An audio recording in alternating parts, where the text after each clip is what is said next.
আমরা এখন অবস্থান করছি বান্দরবানের অন্যতম পর্যটন স্পট নীলাচলে। আজকে আমরা এখানে একটি টকশোর আয়োজন করেছি। আমাদের বিষয়বস্তু হচ্ছে বিগত ফ্যাসিস্ট আমলে ১৭ বছর বিরোধী দলীয় রাজনৈতিক আহ, কর্মীদের জীবন কেমন ছিল এই বিষয়টি নিয়ে আজকে আমরা আলোচনা করব। আমাদের সাথে যুক্ত আছেন বান্দরবানের কৃতি সন্তান এবং বিশিষ্ট ব্যবসায়ী রাজনৈতিক কর্মী জনাব ইউনুস বিন কবির। আমাদের মাঝে আরো উপস্থিত আছেন বিশিষ্ট ব্যবসায়ী এবং একাধারে তিনি রাজনৈতিক অ্যাক্টিভ কর্মী জনাব এনামুল হক। ধন্যবাদ এবং মোবারকবাদ জানাচ্ছি আজকের জাগরণ নিউজ 24 কে যে একটা সুন্দর আয়োজন করার জন্য। সাথে সাথে যারা দেশ এবং প্রবাস থেকে দেখতেছে তাদেরকেও সালাম এবং শুভেচ্ছা জানিয়ে, আসলে যে নির্যাতন আওয়ামী লীগ এই বাংলাদেশের মানুষের উপর করেছে এবং এই জনগণের উপর করেছে, এটা বর্ণনা করে শেষ করার মতো নয়। তবু আমরা আমাদের উপর ঘটে যাওয়া সব ঘটনাও বর্ণনা করে যে শেষ করা যাবে, আমাদের উপর যে নির্যাতনগুলো করা হয়েছে এরকমও না। বিশেষভাবে যখন আমার বাড়ি হচ্ছে নাইক্ষণছড়িতে, আমার বাইশারি, ওখান থেকে বান্দরবান আসা 2012 সালে, 2013 সালে বাংলাদেশ ইসলামী ছাত্র শিবিরের একটা কর্মসূচি ছিল যে 28শে অক্টোবর, যেটা ঐতিহাসিক ঘটনা, যে পল্টন ট্র্যাজেডি হিসাবে পরিচিত পুরো বাংলাদেশের মধ্যে। এটার উপলক্ষে আমরা এটা ডকুমেন্টস দ্বারা আমরা পুরা বাংলাদেশের যে নির্যাতনের চিত্রগুলো তুলে ধরি। ঠিক একই দৃশ্য আমরা আমাদের কেন্দ্রীয় ঘোষিত আমাদের যে পোস্টারগুলো লাগানোর দায়িত্ব ছিল আমাদের বান্দরবানের পৌরসভার মধ্যে, ওখানে কর্মী হিসাবে আমারও অংশগ্রহণ করার সুযোগ হয়েছিল।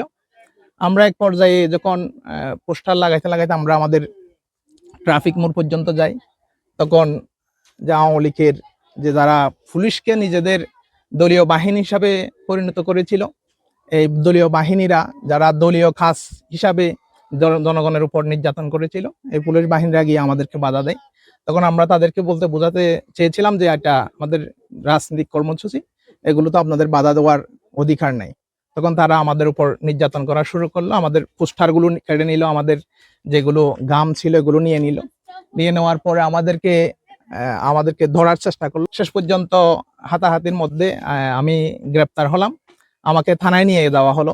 থানায় নিয়ে যাওয়ার পরে পুলিশের একজন কর্মকর্তা আসার পরে বলে যে এখন তোমার হাত পা ভেঙে গলার সাথে ঝুলিয়ে দেওয়া হবে, পুঙ্গ করানো ফেলা হবে, এরকম বলতে বলে এক পর্যায়ে আমাকে, যেটা সেল ঘর আছে যেখানে আসামি বন্দি করে রাখা হয়, ওখান থেকে বের করে যারা ওখানে আমাদেরকে অভিযান চালিয়ে দিয়ে গেছিল, ওখান থেকে 2-3 জন এসে আমাদের উপর টকসার শুরু করলো।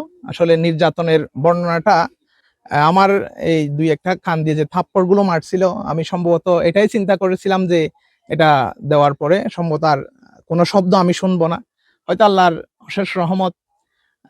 এই পরও এখনো মানুষের যে কথাবার্তা গুলো শুনতেছি। এরপরে মামলা দেওয়ার চেষ্টা করলো, শেষ পর্যন্ত ইউনুস সাহেবের উপর নিয়ে বিচার করে দিয়ে একটা জরিমানা করে ওটা এখান থেকে ক্লান্ত হলো। জি জনাব ইউনুস, আপনার কাছে আসবো। আমরা আরেক অতিথি যিনি আছেন জনাব এনামুল হক। জনাব এনামুল হক, আমরা জেনেছি বা দেখেছি গত 17 বছর আওয়ামী লীগ রাজনৈতিক বিরোধী কর্মীদের ব্যাপক নির্যাতন চালিয়েছিলেন এবং এই নির্যাতনের অংশ আপনাদের উপরেও চালানো হয়েছিল। তো কেমন নির্যাতন ছিল আপনাদের উপরে? বিসমিল্লাহির রহমানির রহিম। জাগরণ নিউজ 24 কে অনেক ধন্যবাদ আমাকে আমন্ত্রণ করছেন এত সুন্দর একটা প্লেসে। বিশেষ করে আমরা তো খুব শোকাহত আমাদের দেশনেত্রী বেগম খালেদা জিয়ার মৃত্যুতে। আমরা খুবই শোকাহত।